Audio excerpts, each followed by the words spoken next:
সেদিন দুজনে মিলে বেরিয়েছিলাম বাড়ির সামনে একটা পাড়ায় হাঁটতে। গিয়ে দেখি এই পাড়াটা পুরো ওক গাছে ভর্তি। অথচ এতদিন যে তোমাদের পাতাগুলো দেখিয়েছিলাম সেগুলো ছিল ম্যাপেল বা মহাব্বতের পাতার বিভিন্ন রঙের। ম্যাপেলের মতোই এই পাতাটা খুব বিখ্যাত। রাস্তাঘাটে কোথাও এই পাতাটা না দেখতে পেয়ে ভেবেছিলাম এই অঞ্চলে হয়তো এই পাতাটা দেখাই যায় না। আচ্ছা, হ্যাঁ, এই তো ওক। রাইট, অনেকদিনের পর ওকে দেখা পেয়েছি। হ্যাঁ, ঠিক বলেছে, এটা ওক। ওক অনেকদিনের পর ওক ওক পাতা দেখতে পেয়েছি।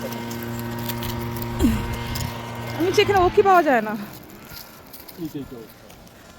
এটা বিদেশে যত রঙিন যে তোমরা পাতা দেখো সেটার মধ্যে দুটোই হচ্ছে বিখ্যাত, সেটা হচ্ছে ওক আর ম্যাপেল। আর এই পাড়াটার চারপাশে ছিল এই ওক ট্রিতে ভর্তি।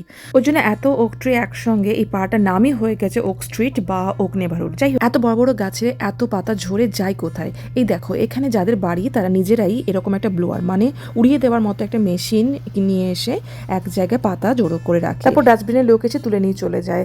আর ইউএসএতে সেরকম ঝাঁটা ইউজ করা হয় না, আর এত পাতা ঝাঁটানো ঝাঁটা দিয়ে সম্ভব নয়। আর ইউএসএ এর বাড়ির সামনে নিয়মই আছে তুমি এরকম করে নোংরা করে রাখতে পারো না, তাই যারা নিজেরা করে নিতে পারে তো করে নেয়। কিন্তু অনেক বাড়ি আছে যারা লোক ডেকে এরকম সুন্দর করে পরিষ্কার করে লাইট ফাইট লাগিয়ে নেয়, কারণ ওদের এই সময় ফেস্টিভ্যাল সিজন শুরু হয়ে যায়। দেখো, এই বাড়িটায় লোকজন ডেকে এরা পরিষ্কার করে নিচ্ছে, তাই জন্য সবকিছু পাতা তুলে নিচ্ছে। যেগুলো জঙ্গল বা ভেতরে সেইগুলো হচ্ছে যে পাতাগুলো শুকিয়ে একদম মাটির সঙ্গে মিশে যায়, কিন্তু বাড়ির সামনে যে পাতাগুলো সেগুলো সুন্দর করে পরিষ্কার করে নিতে হয়। আমরা যেহেতু এখন অ্যাপার্টমেন্টে আছি তাই লোকজন দিয়ে সবকিছু হয়ে যায়, আমাদের কিছু করতে হয় না। কিন্তু যাদের বাড়ি তাদের এরকম অনেক কিছু করতে হয়, যেমন গ্রীষ্মকালে ঘাস কাটা, আর এই ফল সিজনে পাতা পরিষ্কার করা, ও শীতকালে স্নো পরিষ্কার করা একটা বিশাল বড় চাপ। আর লোক দিয়ে করালে সেটা খুব ব্যয় সাপেক্ষ।